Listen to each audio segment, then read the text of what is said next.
Hey, it's John Lee Dumas of EO Fire, and it's The Entrepreneurial You, the show for dedicated and passionate Caribbean entrepreneurs seeking daily inspiration, brought to you by author, speaker, and award-winning entrepreneur Heneka Watkis-Porter.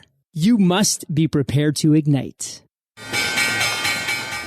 We needed to raise capital, but our experience with local financial institutions was that they were cautious and slow to act, and interest rates were far too high. We had real concerns about financing our business through outside equity investors and the possibility of interference. Could we get a fair valuation for our business? We had our own ideas about the business and its value.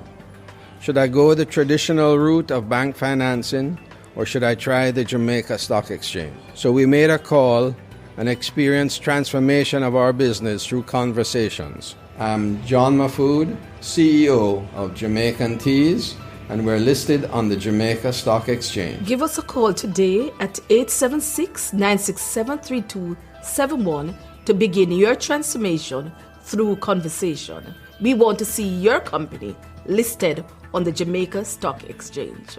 Coming up on this episode of The Entrepreneurial You, I think it is important that we both touch on it, even though we're not discouraging the listeners from being entrepreneurs, because it is amazing being an entrepreneur. It is amazing running your own business. And you have to be able to be messy and show up imperfect. You must be able to handle that messiness, the frustration, all the dark side. Like, if you want to bring it up, it's just part of the journey, and to truly try to enjoy all parts of the journey. And this is much easier said than done. And I am a type A perfectionistic kind of person. I don't say that lightly. Like, if I could do everything perfectly, I would, and I cannot.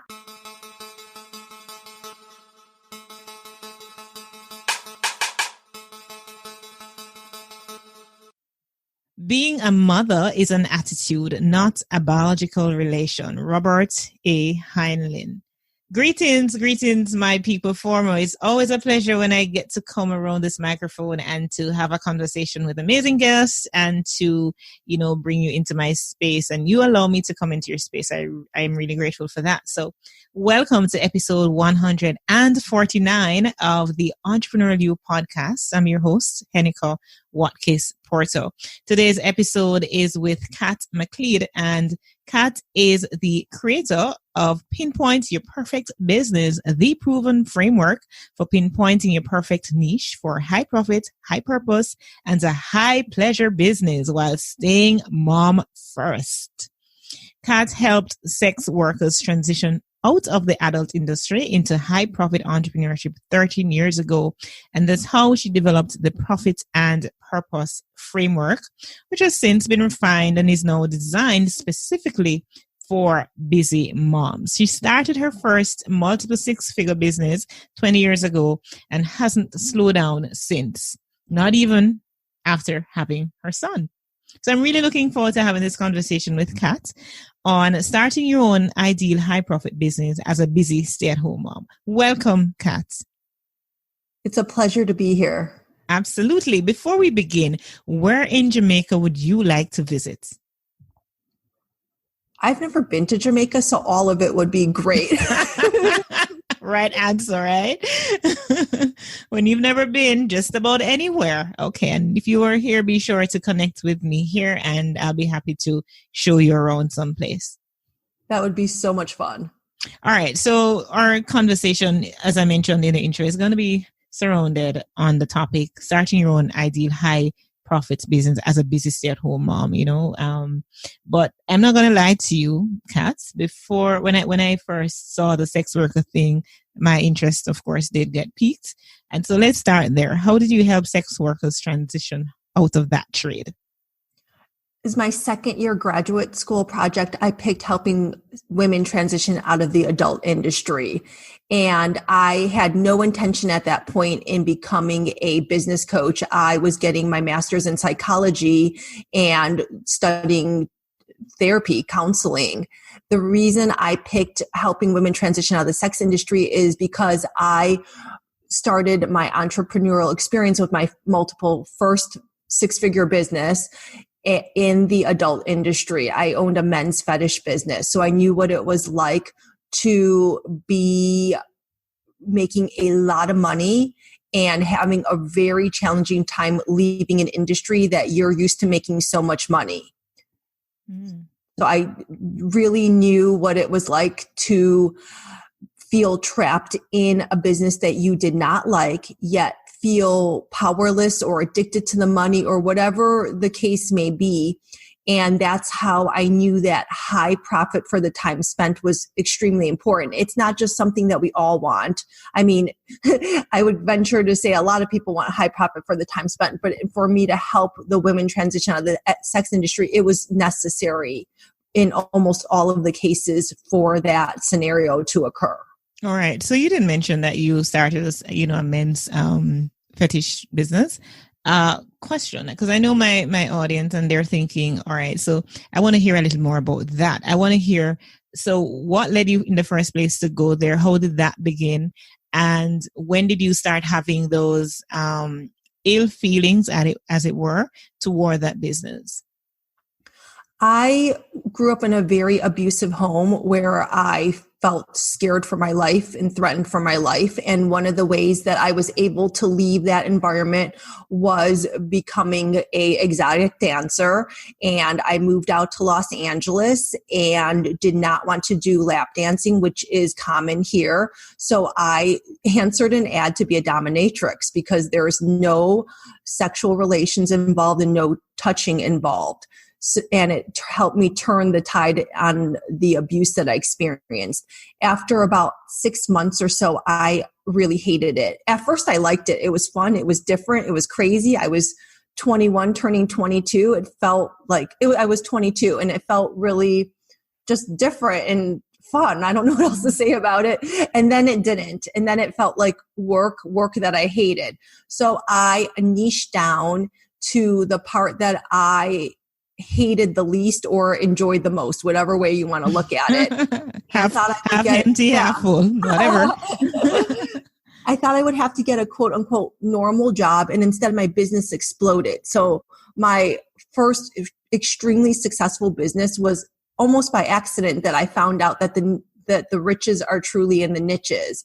And I really knew that niching down, people are scared of it, including myself. I really thought that was only about 5 or 10% of my business at the time. I thought, okay, that's going to drop my money severely. And instead my money went way up and my rates more than doubled, and I had a lot more demand. And I carry that forward to this day for busy moms, because time and time again, working with clients, especially my multi-talented clients, when we pare them down to their most profitable and purposeful niche, then they are able to start generating the income and having the consistent clients that they want. It's something that people get scared about because the belief is, oh, Kat, I don't want to eliminate clients, or I don't want to turn down money. I can help everyone, or I just have so many talents and I don't want to pick one. I want to be able to share everything I do. And I hear my clients when they come to me at this point, usually after months and years of frustration. And the truth is, when you try to serve everyone and offer all your gifts, you wind up not serving anyone because your offer is falling on deaf ears. You actually have more impact and have an easier time gaining the clientele you want to serve when you niche down. Interesting. So that transition out of that sex business into helping stay-at-home moms, how did that happen? Was it a smooth transition? How did that happen? No, that happened over a very long period of time. So I left the fetish business after being extremely burned out around when I decided to enter graduate school. So right before graduate school. So I was in the fetish business for about 5 years. I transitioned into corporate. I got hired by one of my fetish clients. I rocked it at corporate, but I really hated it. I was not used to having a boss, having to stay in all day, having all these rules, even though I was able to really transition my business skills into that corporate, and I blew up. I really, really did well because I was such a self-starter. I just hated being micromanaged. It just wasn't for me. And that's when I entered graduate school. And as my second year project, chose to help women transition out of the sex industry. And that's when I developed that framework that I still use today, that profit and purpose framework. And that is when I really became a business coach accidentally, because that's what I needed to do to help these women transition out. And they wanted high profit and they wanted a purposeful work. If they wanted to just stay making money, they could have just stayed in the businesses that they were in. Same with me. If I just wanted to make high profit, I would have just stayed in the fetish business, because honestly, it was like really easy work for a lot of money. Yet it was killing me on the inside because I felt like I wasn't living a life of purpose. I did not enjoy what I was doing. I was stuffing all of myself down to continue doing that. So now you've developed the profit and purpose framework, and you've already piqued my interest. First, you piqued my interest with the sex worker thing.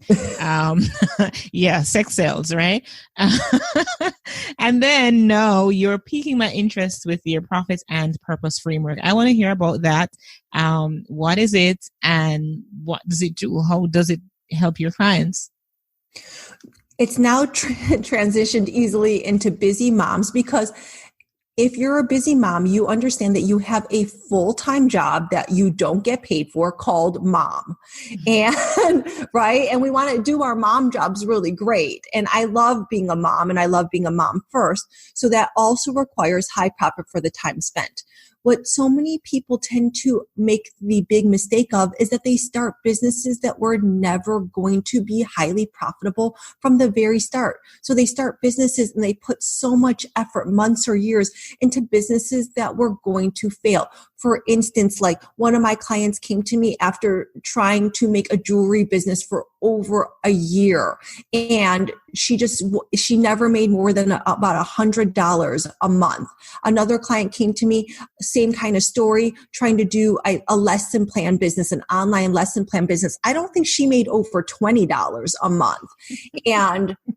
Or people they think they are going to start a blog. This is so common. Moms think they're going to start blogs, and what they don't, because they hear, oh, this blogger makes a lot of money. And what they don't understand is there's 500 million bloggers out now. And even though top professionals, the stats elude me right now, but I think about 84% of bloggers make less than $105 a month. Only like the top of the top, and work, including people with teams and things like that, make a livable wage. 8% make a livable wage, and that's considered, I think, over $2,000 or $3,000 a month. So we're not talking high profit for the time spent. This is a lot of effort. People think they're going to start a YouTube channel. You can't monetize till there's 10,000 subscribers now. So you're putting out so many hours of content just to get to the point where you can even start making money. You need 10,000 subscribers to even make a penny now on YouTube. So this is just an example of low profit for the time spent. So the way to shift it to high profit for the time spent is to take your existing skills, talents, and gifts, and we all have them. I could go into another mistake that I see a lot, but I'm going to stick with this right now in what we're doing right. You take your existing talents, skills, and gifts. You could have learned this from your mom, a previous job. It's something natural that comes to you. It's so natural that you don't even realize it's a talent, and people will pay you to learn it. And I measure that on my profitability index that I have made over 13 years of business coaching to make sure that it is a high profit for the time spent business. I'll give an example. One of my clients, she came to me with so many offerings, but she wasn't getting consistent clients. And when she was, they were about in the $200 range. She had offerings from $47 all the way up to a couple $1,000s. So the easiest thing that we did was look at her offers, see what she enjoyed, and then pick the more profitable ones. And then really, really brand her for those high profit businesses. And guess what? Clients started coming in to her for that, because when she was offering all those offers, because she didn't want to take away clients, she wanted to be able to serve so many people. People didn't trust her. I personally would not want to spend $2,000 on someone who was offering like 10 other things, one thing starting at $47, all in different areas. It would make me feel like they're not the true expert at the higher end area. So this is an example of picking your most profitable and pleasurable and purposeful skills, talents, or gifts that you can make the most money from, and really going deep into that in order to create that high profit business for yourself. So you talked about, Kat, the profit aspect of it. In terms of the purpose, how do you help your clients to connect the purpose aspect to the profit? I start with skills, talents, and gifts that they feel really good about. The first thing we do is list them all up. Right now I'm running my January boot camp, and we're at this phase right now. And then I have them really go deep into themselves on the talents, skill, or gift that they feel really called to share to the world. The purpose is really important to me, because if you don't feel purposeful in your work, you will not want to do it. You will grow to resent it, just like I did in my first business. So that the purpose is important.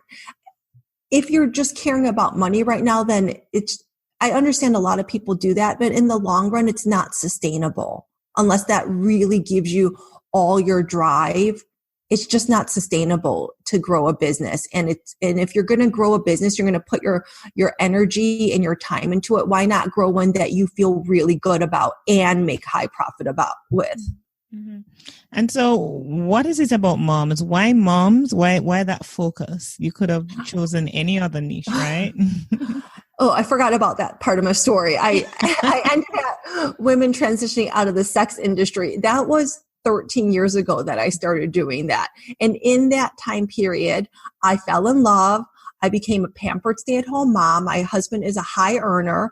I had issues carrying my child, and I fully planned on being a stay-at-home mom. However, when my son entered preschool, I was so bored. I was really bored out of my mind and growing really restless and unsatisfied.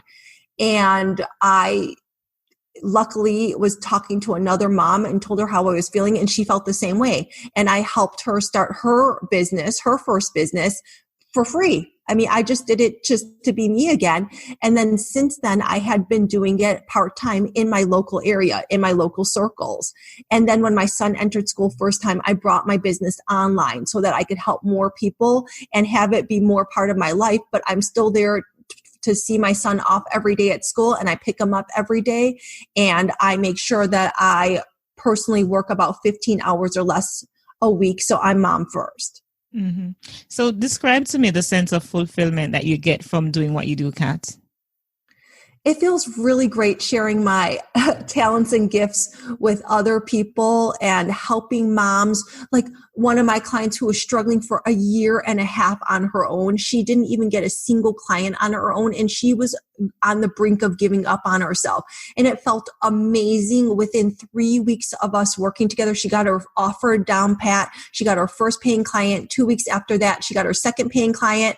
A week after that, I think she got her third paying client. And then she got 5 paying clients, and then she went to a waiting list just like that. And she felt like amazing. And her husband was not pleased that she invested in me. And then after the third client, he started helping more with the kids. Her girlfriends took her out to celebrate, and she felt so good about herself. So that feeling of helping women take back their power, start businesses on the right footing, add in that pleasure aspect, because I think that men don't speak about this. I truly believe in having pleasurable businesses that give you the flexibility to be mom first. That feels amazing. I celebrate more than my clients do when they get when they get their first paying clients. I totally believe in celebration, so we jump up and down. We scream on the phone with each other. One of my newest clients, she just hit a $20,000 month in November, and you better believe there was celebrating. It just feels amazing to help women reach their goals, live their dreams. And I feel like a lot of us moms, especially those that identify with being stay-at-home moms, we have so many talents and gifts, and they get shelved on the table sometimes. And if you love being a full-time mom and you don't want to work, that's great too. I have friends like that. I have a lot of friends that don't understand why I would work when I don't have to, that I actually find a lot extreme pleasure and purpose out of it. And that's good for them. That doesn't feel right for me. So just because you're a mom doesn't mean that you don't have your own skills and talents that you want to share with the world. And then there's those of us moms who need to make income, like the client I just talked to you about. She needed to make income. It's not, she needed to bring in that income, and then she was able to replace her corporate salary. Another one of my clients, her child is sick. And so she really needed it. And I don't mean a little sick. I mean a lot of sick, like hospitalization type sick.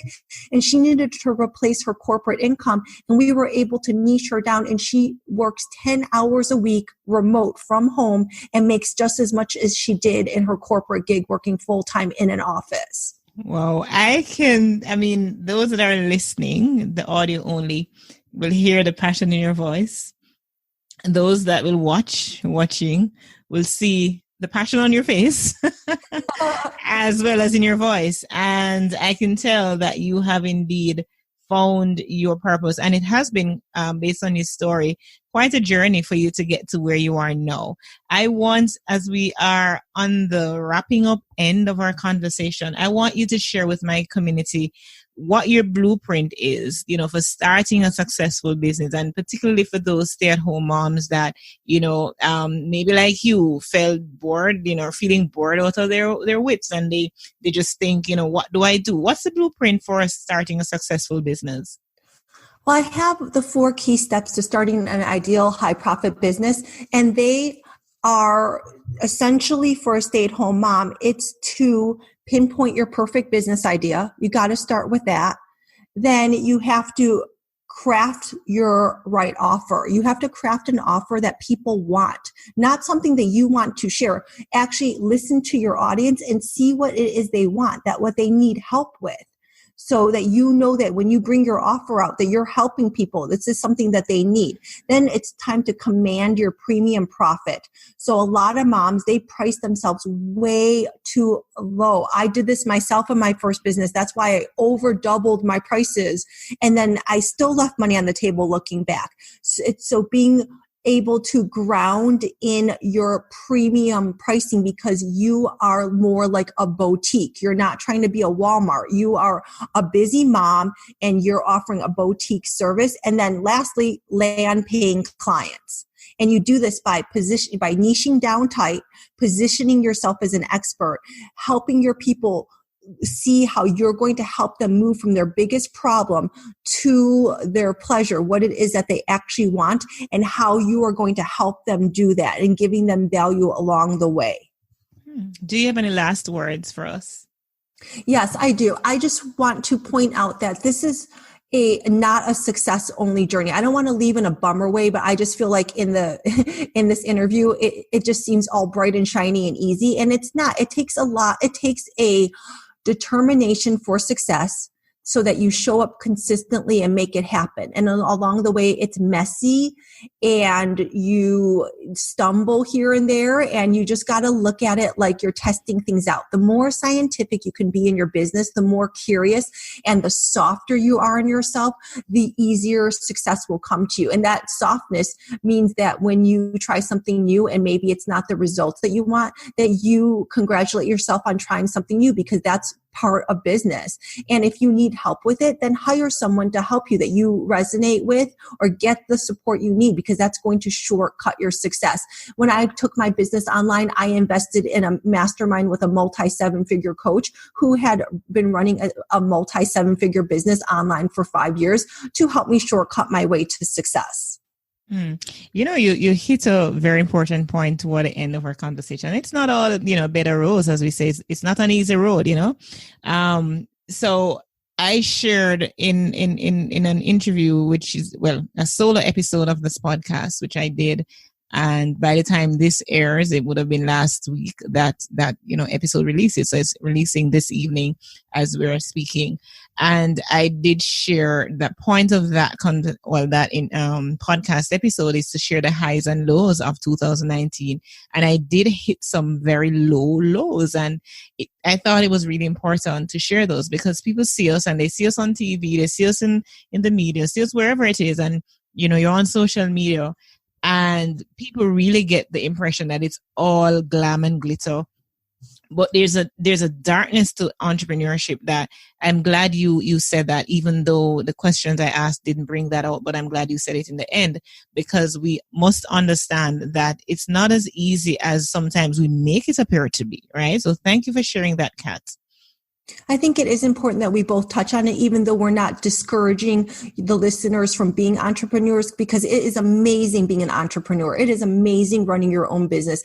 And you have to be able to be messy and show up imperfect. You must be able to handle that messiness, the frustration, all the dark side, like if you want to bring it up, it's just part of the journey, and to truly try to enjoy all parts of the journey. And this is much easier said than done. And I am a type A perfectionistic kind of person. I don't say that lightly. Like if I could do everything perfectly, I would, and I cannot, and you will not. In your entrepreneurial journey, there will be so many setbacks, and the number one key to success is truly deciding on success, deciding that you will be successful no matter what and keep moving forward, because the inevitable setbacks will push you back and say that this is dumb if you have not truly decided on that success. Once that decision is made and there's no other choice for you, you will find a way. And when there's less than desirable results, i.e. failure, so what? You'll pivot and you'll try something new. And at the same point, that doesn't mean you go switching your business every 90 days or whatever. Remember, business growth takes time. So you will not see the results of your current work for a minimum of 90 to 120 days. And I mean minimum 3 to 6 months for your current work to show as results in your business. So the bottom line that we're trying to point out is that entrepreneurship is worth it. It's amazing. It feels great. And there's ups and downs, and you got to be able to handle them just like in any life. Absolutely. Absolutely. So with that passion, and I mean, passion, sharing the ups and also talking about, the messiness and stuff. I know that my community wants to reach out to you after this and to find you where you are. So I'm going to give you this opportunity, Kat, to share where they might find you, one, as well as you have a giveaway, the 4 key steps to starting your own ideal high profit business as a busy stay-at-home mom. I would love for you to share how they might get in touch with you for that. You can have the free training at my website, sahmentrepreneur.com. That's short for Stay at Home Mom Entrepreneur, sahmentrepreneur.com. Awesome. And of course, you're on Facebook, Instagram, and Twitter. It has been my absolute pleasure talking with you, Kat McLead, and you have indeed shared your passion, shared your journey, and I know that we're inspired. I'm inspired. So I look forward to just following more of what you're doing. And I wish you all the best on your onward journey. This was great fun. And my peak performer, thank you for tuning in to this episode with Kat McLead. I certainly look forward to connecting with you next week.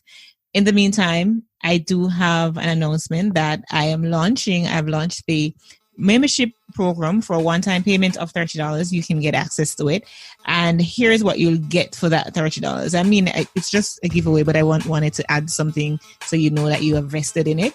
So in 2017, I had conversations with over 18 CNN Forbes featured experts from 4 countries over 4 days, and they did drop a lot of value bombs at the Entrepreneurial You SME virtual conference and expo. So I'm giving you access to all 18 episodes for only $30, and I'm super excited to share these recordings with you so that you can level up in your entrepreneurial feat. Now, this is great, not only because it will give me an outlet for sharing the new types of episode with you, which I've been wanting to do for some time, but it will also give you a way to support the show and make it even better. Every dollar made will help to make my show better. It is quick and easy to sign up. So just go to glow.fm/TEY if you want to become a paid partner, and take it from there. Remember, you were born to win, but to be a winner, you must plan to win, prepare to win, and expect to win. Walk good.